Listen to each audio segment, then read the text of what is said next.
Do you ever feel like you're running in circles, pouring all your energy into the day, but somehow getting nowhere? You give your all, but it's like the finish line keeps moving farther away. No matter how hard you try, we often blame everything around us for the chaos, our situations, other people, even the world itself. But what if the real battle is something much closer to home? Something within you that's quietly holding you back? The truth is, if you can conquer this one thing, you'll have the power to conquer anything. This video isn't going to sugarcoat things. It's a wake-up call, a challenge, and a promise. The power to change your life lies in mastering one ancient philosophy, Stoicism. Have you ever felt like you're constantly battling your circumstances, yet it feels like you're never winning? Like no matter how much effort you pour into everything, it still never feels enough. You may think the real enemy is your situation, your circumstances, or the people around you. But here's a truth that may surprise you: what's actually holding you back isn't external at all. It's something much deeper, something inside you. This battle is not about changing the world around you. It's about transforming the way you react to it. Stoicism, an ancient philosophy practiced by some of the world's most resilient thinkers, offers the key to unlocking that power. By mastering this mindset, you gain the tools to overcome fear, control your emotions, and ultimately take control of your own life. It's not a quick fix, nor is it an easy way out. It's about building a foundation that will allow you to thrive when everything around you is falling apart. You might be wondering, why Stoicism? It's because this philosophy doesn't just talk about how to deal with adversity. It shows you how to become the person who handles adversity with strength and poise. Stoicism doesn't promise an easy life, but it offers the ultimate freedom, the ability to stay calm in chaos, to keep going when all odds are against you, and to overcome the biggest obstacle you ever face: your own mind. The first step: you need to conquer your mind. Have you ever noticed that the moment something chaotic happens in your life, whether it's a rude comment, a plan falling through, or just a bad glance from someone, it doesn't hurt unless your mind lets it? The situation itself doesn't carry any inherent pain. Pain only arises when we let our minds assign meaning to it. The true chaos starts when we start reacting to these events, imagining worst-case scenarios, and letting our thoughts spiral. This, my friend, is where the battle begins. Chaos doesn't exist out there. It only becomes real when we allow it to take root in our minds. But here's the catch: most of us don't even realize that we're living in a world created by our minds. We're not living in reality. We're living in the distorted stories we tell ourselves about reality.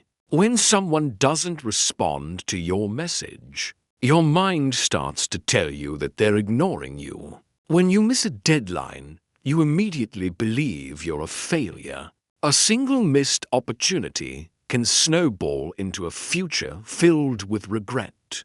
But none of that is the truth. It's just the story your mind has made up. So, if you truly want to conquer the world, you need to start with the most important battle, the one within your own mind. Imagine your mind as a room. If you don't clean it regularly, it will fill with anxiety, doubt, envy, and unrealistic expectations. And soon, you'll be living in that mental clutter, convinced it's the reality. But there's good news. You don't have to live this way. Here's a simple practice to get started every morning before you check the news or your emails. Take 5 minutes to sit quietly. Ask yourself, what is truly worth my energy today? You'll likely find that most of what's weighing on you is insignificant. It's not an easy practice, but just like brushing your teeth, it becomes a routine that helps you regain control over your inner space. Because real strength isn't about controlling the chaos outside. It's about controlling the chaos within. And once you've mastered that, the rest of the world will become much easier to navigate. But how exactly do you gain this kind of control? Let's dive deeper into the next step in mastering your inner world, continuing from where we left off. Remember, mastering your mind is the key to mastering chaos. But what about the desires that pull you in every direction, constantly feeding your sense of not being enough? It's about staying calm, even in the face of a burning fire. The strong don't waste their energy running around trying to douse the flames.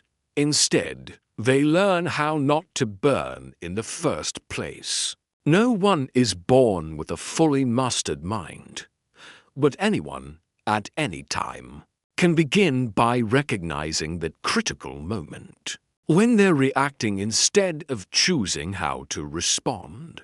That single moment is where power lies. Think of it like a brief pause when you're barreling down a hill in a car. You have a choice. Will you hit the brakes, or will you let yourself be swept away? If you don't choose to pause, you stay stuck, trapped in the storm of your own making. But if you manage to hit that brake just once, you'll experience what it's like to stand firm in the middle of chaos, untouched and unshaken. That's the moment when you're no longer the victim of your circumstances. You're in control. But here's the catch: this moment won't last unless you also conquer something even more powerful. Your desires. Desire the need to be seen, loved, to have more than others. Before you know it, you're pulled into a new battle. A battle that, if you lose, will leave you feeling empty. No matter how much you achieve or acquire, the second step to mastering yourself is conquering your desires, because in doing so, you can conquer all suffering. Have you ever been sitting in a cafe, mindlessly scrolling through Instagram, when suddenly you feel an overwhelming need to buy a new pair of sneakers, just because someone posted a picture of theirs? Or maybe you're on LinkedIn, and you see that an old friend just got promoted, and in that moment, it feels like the entire world is moving ahead, and you're stuck behind. In today's world, where everything is bigger, faster, and better, desire isn't just an emotion, it's an entire industry. Ads, billboards, and catchy slogans are designed to tell you you deserve more. They whisper that you're not enough, and that's the spark behind much of our suffering. You're not unhappy because you don't own a Tesla Model Y. You're unhappy because you believe that owning that car will make people see you differently. But here's the kicker. You get the car, and within a year, you're eyeing the Model X. The desire quickly resurfaces, and once again, you feel that familiar sense of not enoughness, lurking like a shadow. This is why the Stoic philosopher Epictetus said, "Wealth consists not in having great possessions, but in having few wants." True wealth isn't about accumulating more. It's about learning to need less. You could live in the heart of New York, surrounded by constant hustle, and still experience peace. If you learn to tell the difference between real needs and the endless desires that the world plants in your mind, imagine each craving as a pop-up on your computer screen. You need this to be happy. But the real question is, do you close it? Or do you let it hijack your thoughts? Next time you scroll through social media and see someone posting from the Maldives, buying an $800,000 house, or landing a six-figure job at Google, pause for just 3 seconds. Ask yourself, do I really need that to have a meaningful day today? It's a small question, but it can pull you out of the comparison trap that so often leads to suffering. So, mastering desire isn't about living with less, it's about living with clarity. It's when you can walk past an Apple store, see the long line of people waiting for the newest release, and keep walking calmly because you know you already have enough. If you've ever experienced the fleeting obsession of wanting something, only to realize later that you didn't really need it, share your story in the comments below. And if you want to live freely in a world that's always pushing you to want more, be sure to follow this channel. We're not just learning how to live, we're learning how to live on our own terms. Now that we've conquered desire, let's move on to something even deeper, our own ego. Number 3, conquer your ego, and you will conquer pride, anger, and fear. Remember, mastering the ego is the key to mastering your response to the world around you. Now, let's dive deeper into understanding the subtle but powerful force that drives much of our reactions, the ego itself. It's as if there's someone inside you, quietly pulling the strings, making the decisions for you. That someone is your ego. The ego doesn't shout or make a scene, it operates quietly in the background. Much like an arrogant director calling the shots, you might think you're in control. But more often than not, you're simply following its script. The ego isn't loud, nor is it obvious. It's subtle, often disguised as confidence, but deep down, it behaves like a spoiled child who always wants to win. It hates being ignored, fears being misunderstood, and is allergic to humility. You know that feeling when someone interrupts you and you snap, or when you feel the urge to clap back at a harmless comment? That's not because you were truly offended. It's because your ego was scratched, bruised, and it demanded attention. I once had a friend who quit his job after his boss told him, "This piece doesn't go deep enough." He didn't ask for clarification, didn't take the time to improve the work. He just walked away because he felt his pride had been attacked. But it wasn't his pride, it was his ego. If he had paused for just a second and asked himself, what am I really defending here?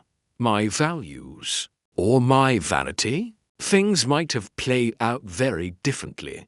We often believe we're standing up for ourselves, when in reality, we're just patching up a bruised ego. The Stoic philosopher Epictetus once said, "If you want to improve, be content to be." Thought foolish and stupid. Think about that for a moment. Are you willing to let others think you're not good enough so you can actually improve? Or will your ego push you to play the part of the smart one just to maintain appearances? One simple way to start taming the ego is by practicing silence. Next time someone annoys you or pushes your buttons, instead of firing back with a quick reply, take a deep breath and count to 5. Don't immediately defend yourself. Let the silence reveal whether you're truly hurt or just triggered by your own ego. It's like applying the brakes when you're driving downhill tough at first. But it could save you from a major crash. And here's where something strange happens. When you stop being so easily offended, you start to experience freedom. When you no longer feel the need to prove how capable you are, you finally make room for listening, learning, and growing. People often think strength is about having the last word. But true strength, it's being able to stay silent even when you know you're right. Now, let's move on to something even deeper: conquering your fear of death. Number 4. Conquer your fear of death, and you will conquer every single day of life. We fear death not because it's painful or dark, but because it represents the end of all our someday plans. The fear of death is really the fear of leaving this life without ever truly living it. The Stoics understood this all too well. They didn't choose to avoid death. They chose to face it head-on, not to become cold and indifferent, but to become present, deeply present. Why does that late afternoon cup of coffee taste so good when you know tomorrow isn't guaranteed? It's because, in that moment, you're fully there. You're not thinking about unanswered emails, not sipping while scrolling through your phone. You're just enjoying that coffee, that moment, with no distractions. Seneca, a Stoic philosopher, once said, "He who fears death will never do anything worthy of a man who is alive." If you're afraid of dying, you won't really live. Think back to the last time you hugged someone, really hugged them, and truly felt their warmth, not knowing if you'd ever get the chance to do it again, or the last time you walked without headphones, just listening to the wind, your footsteps, the sound of your own aliveness. Death frightens us, yes, but it also magnifies the value of every passing moment. It might sound abstract, but the practice is simple. Each morning, ask yourself one question. If today were my last day under the sun, how would I live it differently? You don't need to make huge changes in your life. Just show up fully for today. Send that quick thank you text. Call your mom just to ask if she's eaten. Close your laptop 15 minutes earlier and step outside to look at the sky. That's real courage, not the absence of fear, but the refusal to let fear steal your life. And if you're putting something off, a decision, an apology, a dream, pause right now. Place your hand on your chest. Feel that heartbeat. You still have time, but not as much as you think. The Bible says, "Why? You do not even know what will happen tomorrow." What is your life? You are a mist that appears for a little while and then vanishes. We are like morning mist, brief, fleeting, and precious. So live as if this moment is everything. And now that we've embraced the idea of living fully, let's explore how mastering the fear of death leads us to master the ultimate challenge in life. Living with true purpose.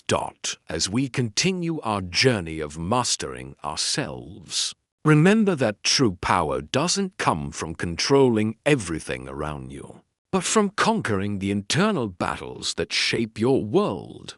If something stirs within you, a thought, a shift, a quiet spark, let it move you. Maybe, even right now, you could drop a like as a silent vow to yourself. From this moment on, I will live like there's no later. That's how you win the day, one real moment at a time. Now, Let's talk about something that many of us struggle with: control. Number 5. Conquer your need for control, and you will conquer disappointment. There are those people who are always 15 minutes early, who check the weather 3 times before leaving the house, and who come prepared with backup plans B, C, and D for even the simplest hangout. It's not because they love being organized. No, it's because they fear losing control. But here's the thing: life doesn't follow a perfectly written script. Life is more like driving through thick fog. You can only see a few meters ahead, and the rest is all about trust. The harder you grip the wheel, trying to stay in control, the more exhausted you become. You see, what you're trying to control was never yours to begin with. The traffic, the weather, someone else's mood, the outcome of your efforts, these are all variables that lie outside of your command. Yet, we often trade our inner peace for the illusion of control. Marcus Aurelius once wrote, "Love only what happens. What was destined? No greater harmony than to love even what you cannot control. Because that's the only symphony life ever plays. The moment you stop struggling against the unchangeable, you'll uncover a truth often misunderstood. Letting go of control isn't surrender. No, it's the highest form of self-mastery. Disappointment is born when expectations go unmet. And those expectations often stem from the illusion that life should unfold exactly as we planned. You plan a perfect day, and it rains. You send a thoughtful message, and you get no reply. You give your best effort, and yet the results don't come. The disappointment doesn't come from the world. It comes from within. So here's the real question: are you trying to control the outside world? Or do you simply need to learn how to manage your inner world? Start small. Every time you feel irritated by something that didn't go your way, whether it's running late, being misunderstood, or plans falling through, pause, take a deep breath, and ask yourself, am I really in control of this? If the answer is no, then congratulations, you've just found the key to your freedom. That's the moment you stop reacting and start choosing. That's when you become the one in charge of yourself. You might think that control is what keeps chaos at bay. But here's the twist. It's the need to control everything that creates chaos. Letting go is the path back to your inner strength, the only place no one can reach, and the only place where you truly have power. And once you understand that, disappointment is the monster born from the need for control. It's time to face another beast, one that can devour your entire day with just a glance, a word, or a fleeting impulse: your emotions. Number 6.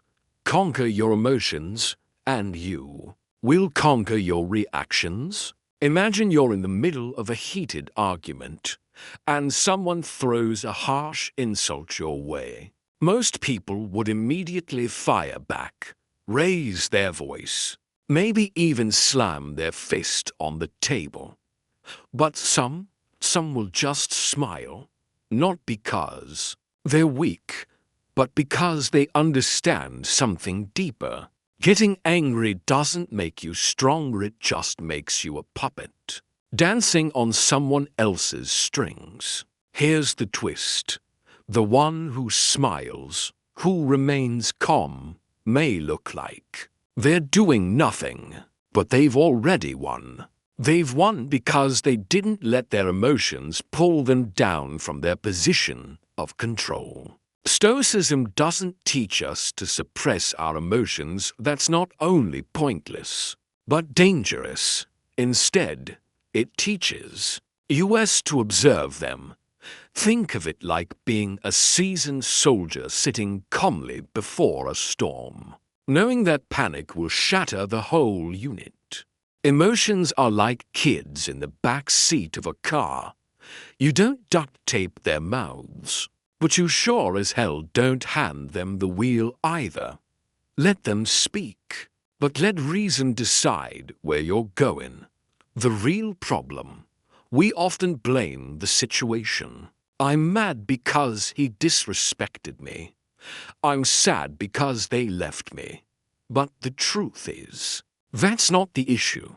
Other people are merely the triggers. Emotions are the trap. And here's the crucial part. You're the one who decides whether to step into that trap or to simply walk past it. As we move forward, let's explore how mastering your emotions brings you closer to mastering your true self and how you can apply this wisdom to the most powerful battle of all, mastering your life. As we continue, remember, the key to true growth isn't about fixing the world around you, but rather shifting the way you see and respond to it. It may sound strange, but sometimes you don't need to fix the world. You just need to fix your perspective. So, how do you practice this? Every time an emotion rises within you, don't react immediately. Pause. Gently bite your tongue. Feel your heartbeat, and then ask yourself, which response will make me proud 1 hour from now, tomorrow, next year? It's a simple question, but it might just be the best shield you have against impulsive reactions. Are you willing to give this a try? If so, congratulations, you're already halfway there. Most people never stop long enough to look inward, but you did.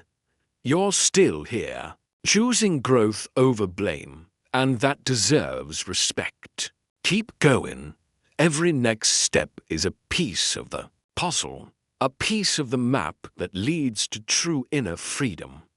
And if this resonates with you, share it, not to spread theory, but to plant a seed, one that might take root at just the right moment, in the right person. Who knows? One day, that seed might help someone stand tall in the middle of their own storm. Now, let's talk about something that holds many of us back: our comfort zone. Number 7, conquer your comfort zone, and you will conquer real strength. Imagine a light rain falling one morning. You're sitting in your usual corner of the cafe, sipping your usual latte. There's nothing wrong, but nothing's new either. That's your comfort zone. It's a place free of danger, but also free of growth. You think you're living, but really, you're just repeating. The comfort zone isn't a place. It's a mental pattern. It's holding back your real opinion. In a meeting because you're afraid of being judged. It's putting off learning a new skill because you don't need it yet. It's staying in a relationship that no longer nourishes you, just because it feels familiar.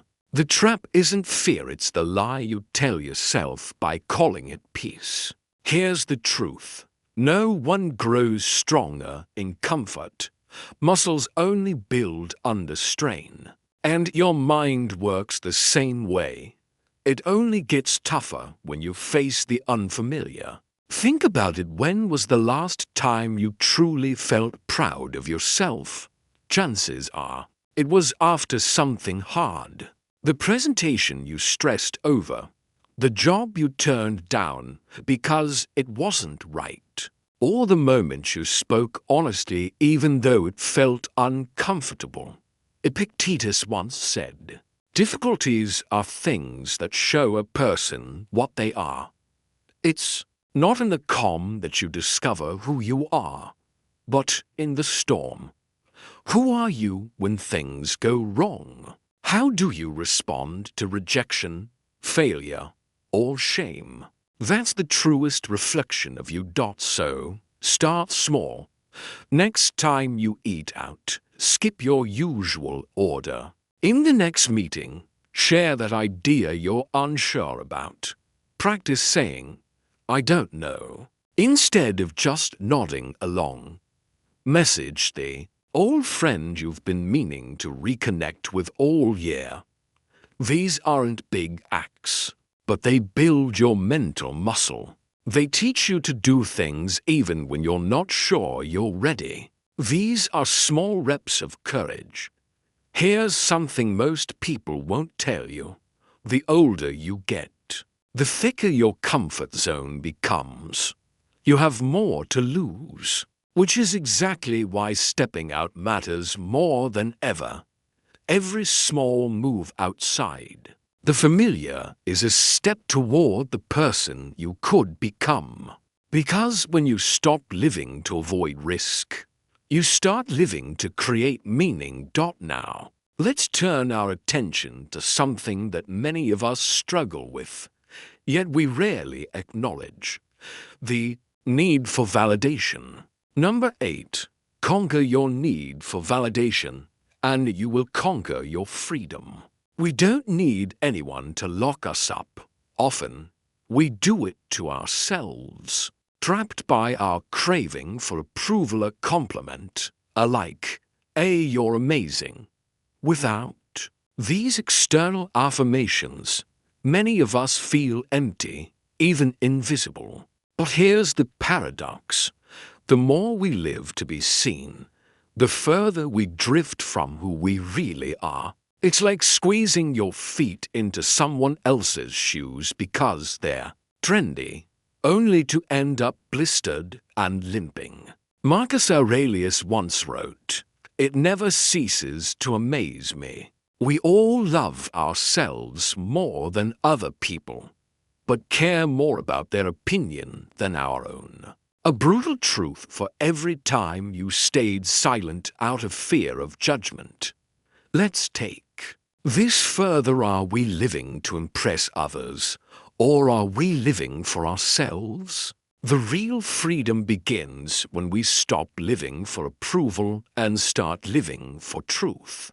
So, ask yourself, where are you still seeking validation, and how much of your life is shaped by the opinions of others? The journey doesn't end here. Once we begin to untangle ourselves from the need for validation, we'll open ourselves up to a deeper connection with our true purpose. As we've learned, freedom comes from within, and it begins with shedding the need for external validation. But once we let go of validation, a deeper question arises: do we still need the outcomes we once chased so desperately? For every fake smile you forced just to fit in, there's a chance to begin breaking that chain, even in the smallest of ways.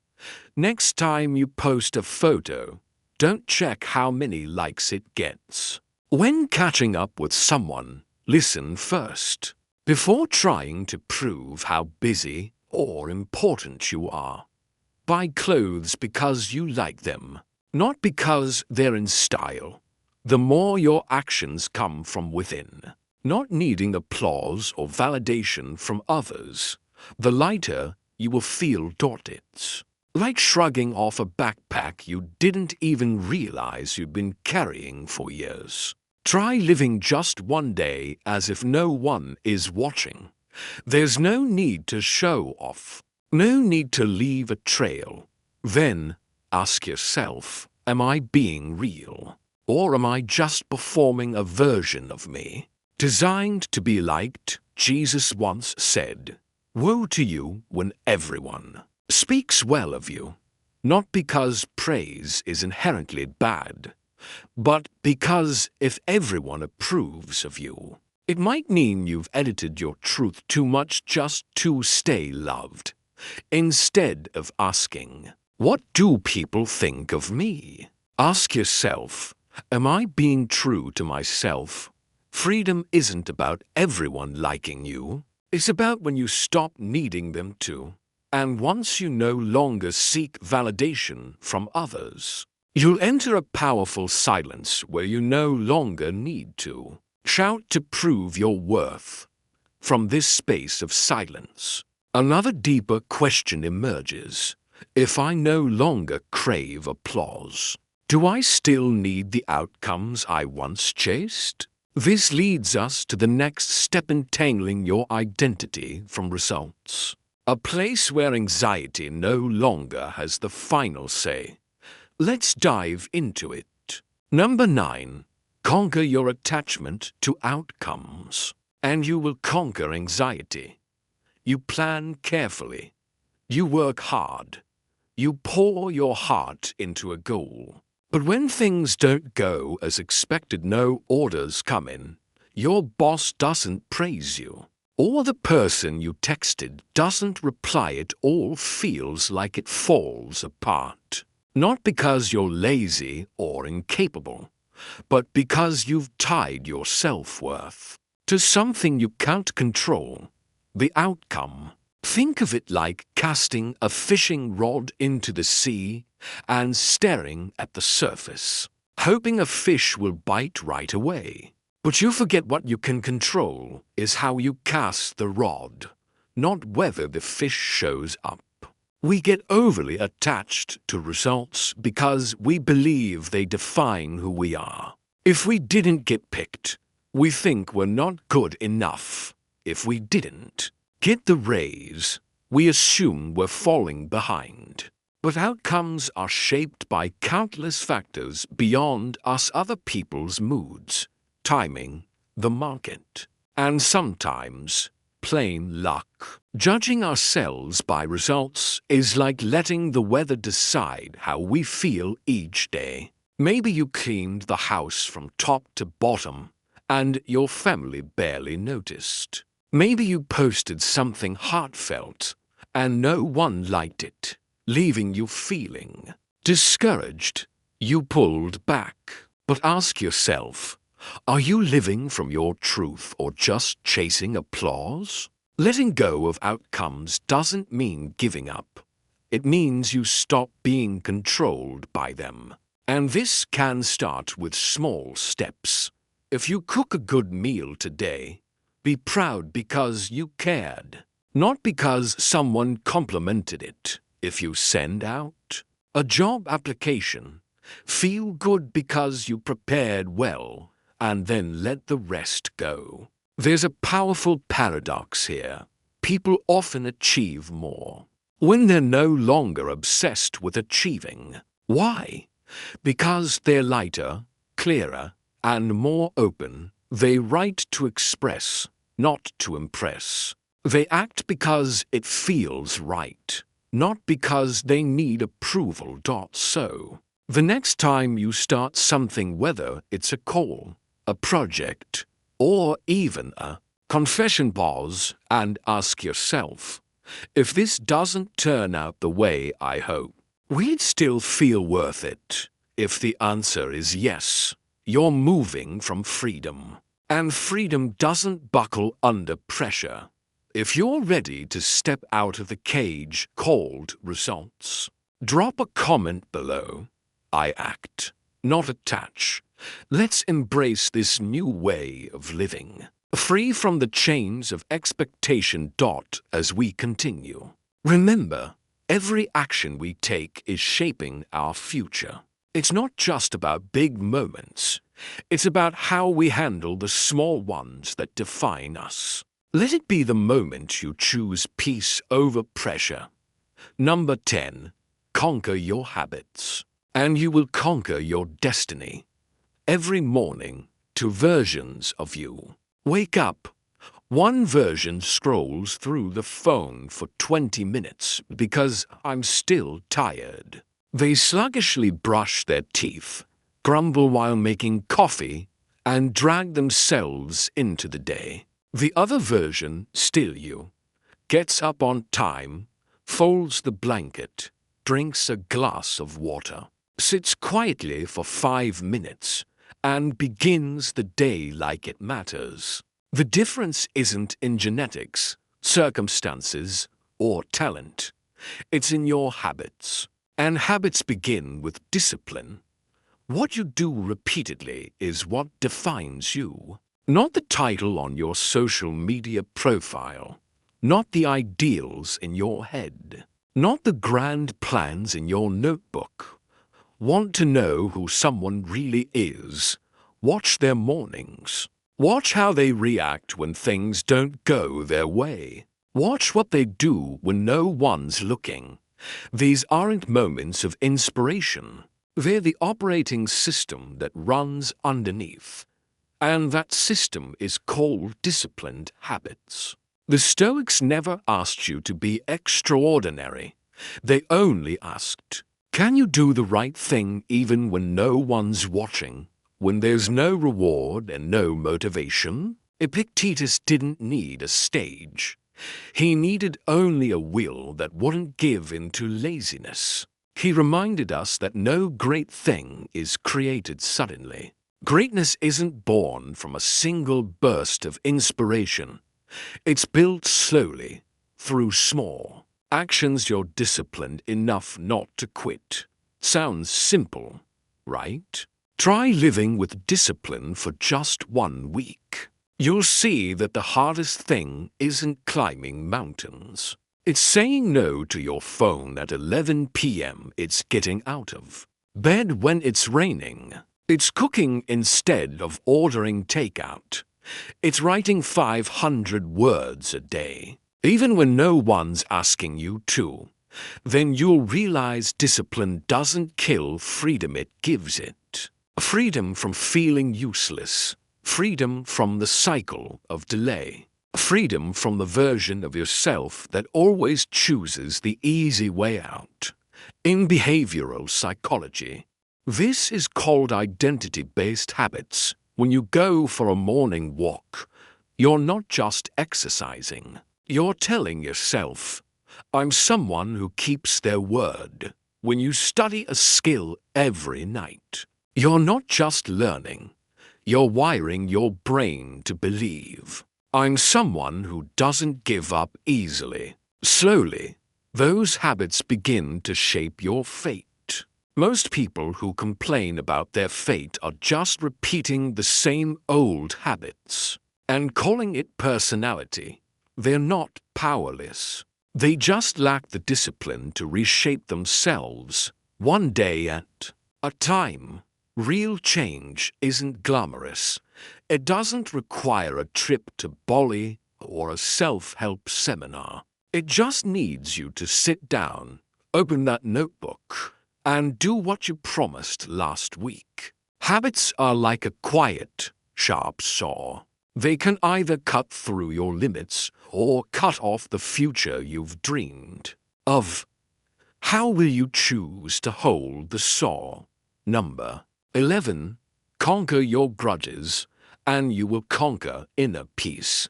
Every morning, a man stops by the same corner bakery to buy bread.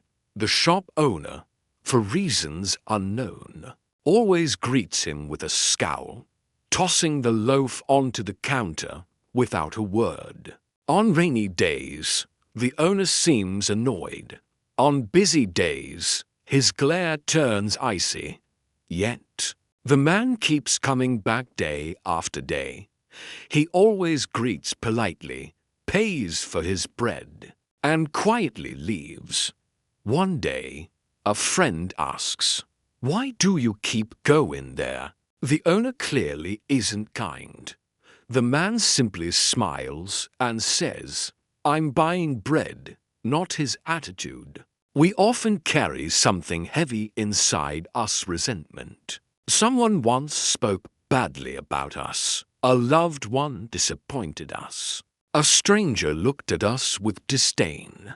And we hold on to those moments like debts we're determined to collect, not realizing we're the ones being weighed down. Hatred is like drinking poison and expecting someone else to suffer. The problem isn't them, it's how we keep letting them live rent-free in our minds. Stoicism doesn't tell us to forget. It teaches us not to cling. Epictetus once said, if someone succeeds in provoking you, realize that your mind is complicit in the provocation. No one can make you angry unless you hand them the remote. Here's something practical. The next time a memory makes your chest tighten, check in with your body. Are your teeth clenched? Are your fists balled up? Slow your breath. Simple. Clear. It's like pressing the off button in your mind. And with that, we find the key to unlocking true peace within ourselves by letting go of the things that weigh us down, ready to break free from the grip of past resentment and embrace the freedom that comes with it.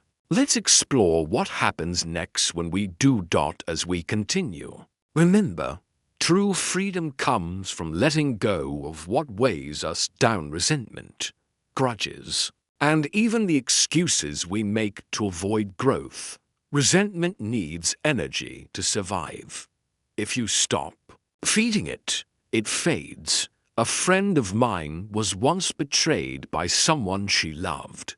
For a whole year, she couldn't trust, couldn't laugh the same way.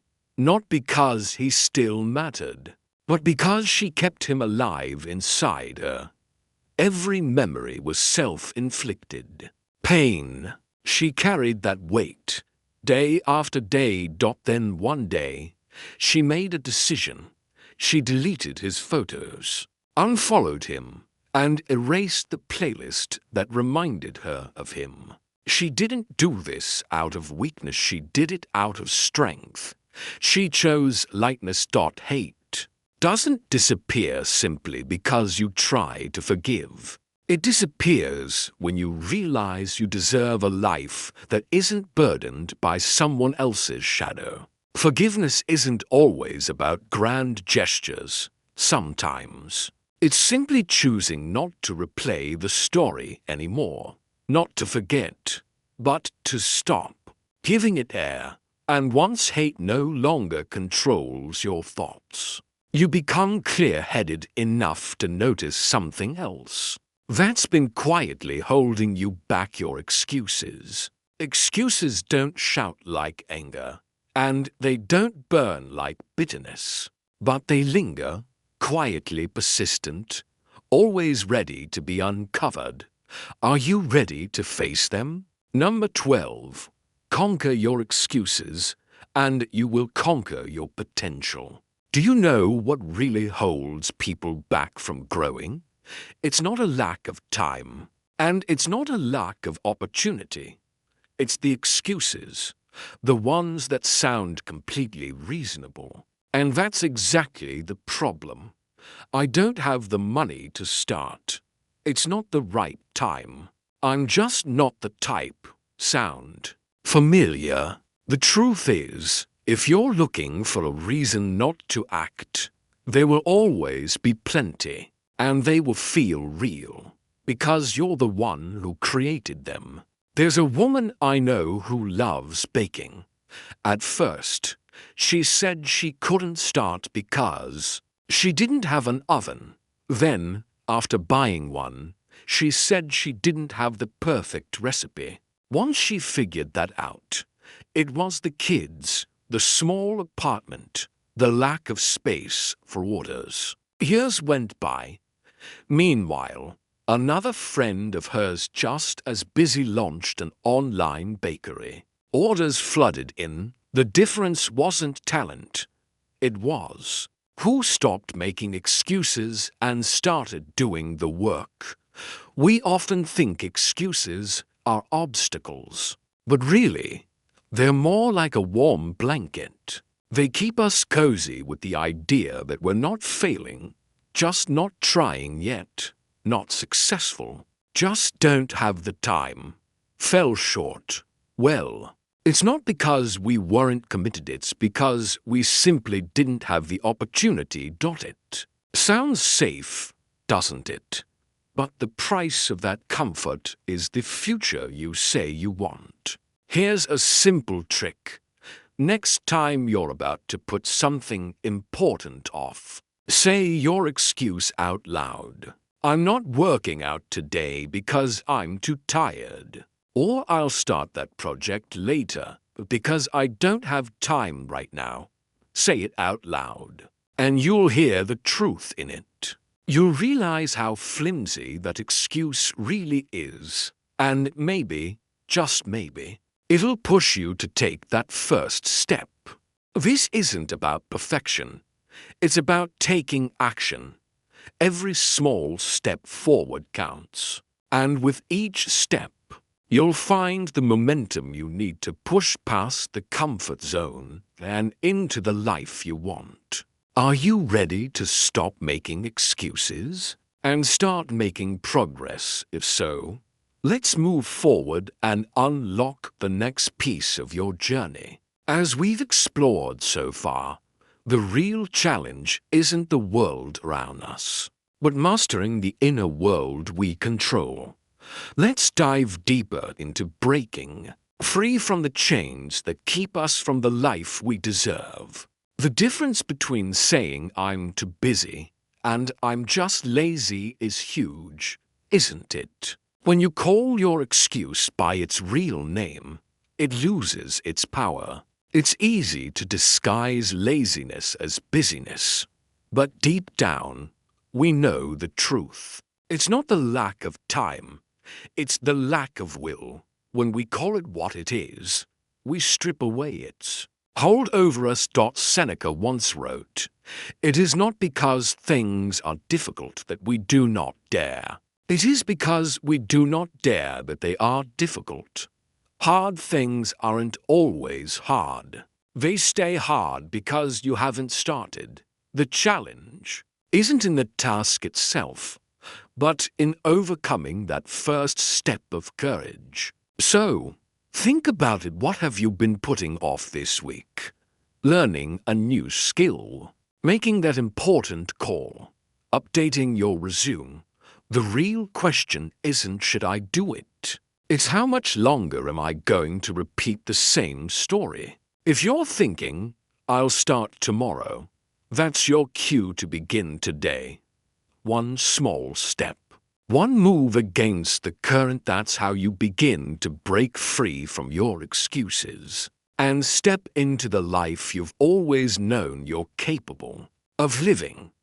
We've just explored 12 things that, if mastered, will not only help you overcome adversity, they will help you overcome yourself. From gaining control over your mind, emotions, and desires, to letting go of the need to control, detaching from outcomes, and dropping the familiar excuses.